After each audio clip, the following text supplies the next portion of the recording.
भी होगा। सर, क्या आपको नहीं लगता है कि सीवान शहर में जिस तरीके से अंधेरा रहता है, जगह जगह स्ट्रीट लाइट की कमी है, ये सब बड़ा मुद्दा है? त्योहारों का मौसम शुरू हो गया है, तो बिसुत्री में ये भी जब आएगा मुद्दा तो नगर परिषद से संबंधित मुद्दा है।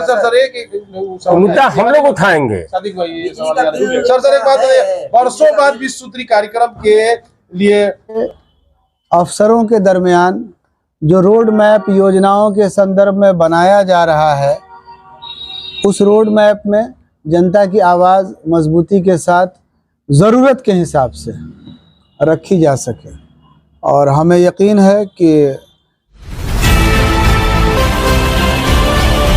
उद्देश्य है कि 26 अक्टूबर को बिहार के प्रथम मुख्यमंत्री श्री कृष्ण बाबू की जयंती पटना सदाकत आश्रम के फील्ड में मनाई जाए।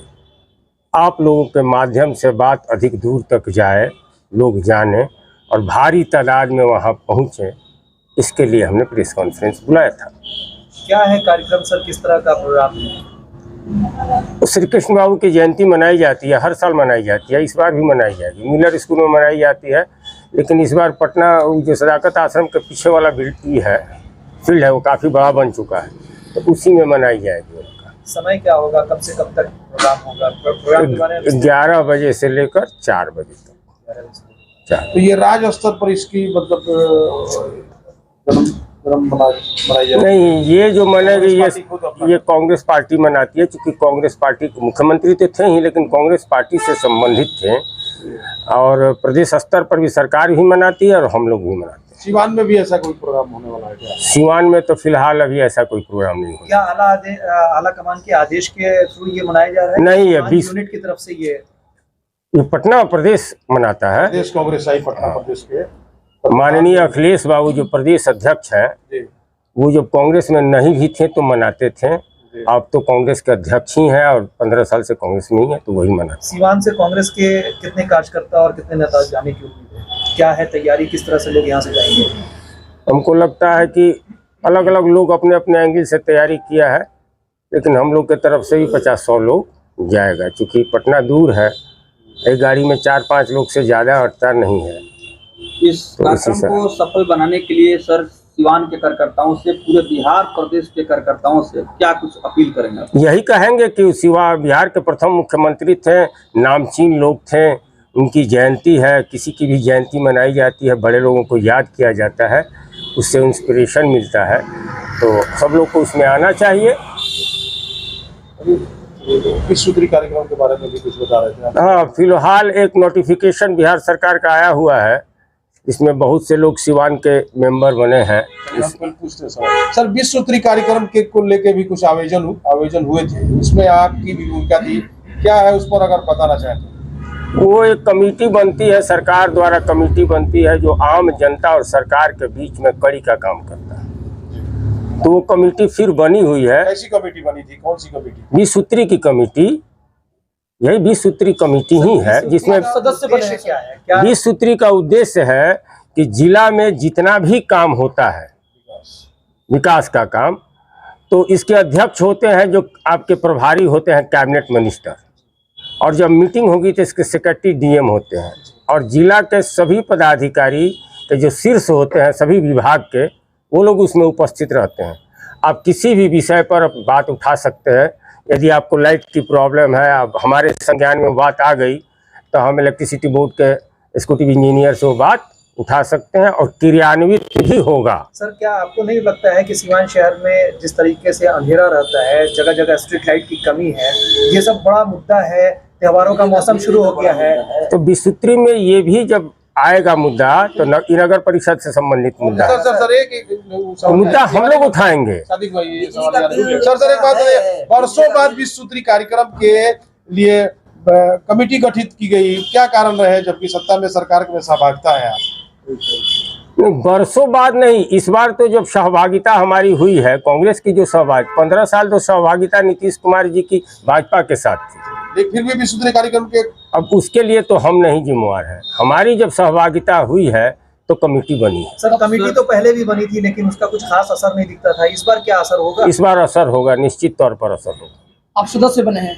जी हम सदस्य ही बनता है। क्या रोड मैप तैयार हुआ है सर, किन किन बिंदुओं पर काम होगा? अब उसके लिए उसका बायलॉज आएगा कि किन किन बिंदुओं पर हम लोग को काम करना है, उन बिंदु पर हम लोग काम सर, जन लोक कल्याणकारी जो भी योजना सरकार का चल रहा है, देखा जा रहा है कि बहुत सारे मतलब शिकायत आ रहे हैं, खास करके लूट खसोट और भ्रष्टाचार को लेकर के। आप सदस्य बने हैं, सिवान की जनता क्या उम्मीद करे कि आप भ्रष्टाचार मुक्त व्यवस्था कायम करें? हमारे संज्ञान में जो भी बात आएगा, अगर वो मेरे अधिकार क्षेत्र में का होगा तो उसको मजबूती के साथ वहां उठाया जाएगा। बात कीजिए सर, प्रेस कॉन्फ्रेंस में आप मौजूद हैं, क्या कहेंगे? अभी हम लोग का प्रेस कॉन्फ्रेंस जो है वो जैसा कि बताया इन्होंने कि बिहार केसरी, उनको बिहार केसरी कहा जाता है, आधुनिक बिहार के निर्माता, एक आदर्शवादी व्यक्तित्व के मालिक। आज उनका जन्मदिन है, लेकिन दशहरा की वजह से हर साल आज ही के दिन बड़े पैमाने पर माननीय प्रदेश अध्यक्ष डॉक्टर अखिलेश प्रसाद सिंह अपने नेतृत्व में इस कार्यक्रम को तकरीबन 20 साल से भी अधिक समय से लगातार करते रहे हैं और बड़ी ही भव्यता से करते रहे हैं। करना भी चाहिए, क्योंकि पहले मुख्यमंत्री के साथ साथ उनको आधुनिक बिहार का निर्माता भी कहा जाता है।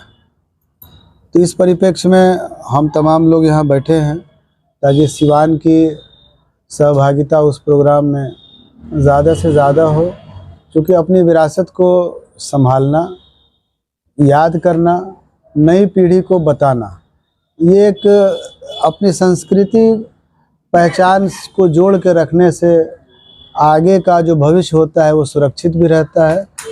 और इससे तमाम जो नवयुवा हैं, जो नई पीढ़ी है, उनको भी तो मालूम हो कि बिहार का निर्माता अगर श्री कृष्ण बाबू को कहा जाता है, बिहार केसरी कहा जाता है, तो क्यों कहा जाता है? क्योंकि बिहार की जितनी आधारशिलाएं आप देख रहे हैं, तमाम कल कारखाने, बहुत सारी यूनिवर्सिटीज़, तमाम चीज़ें उनके ज़माने में ही सब बनाई गई। फिर उसके अलावा हम लोग यहाँ बैठे हैं, हमारे बड़े भाई हैं कमलेश जी, हम लोग मुबारकबाद भी दे रहे हैं इनको। यहाँ पर आप ही ने कहा कि कई सालों के बाद 20 सूत्री का गठन हुआ है।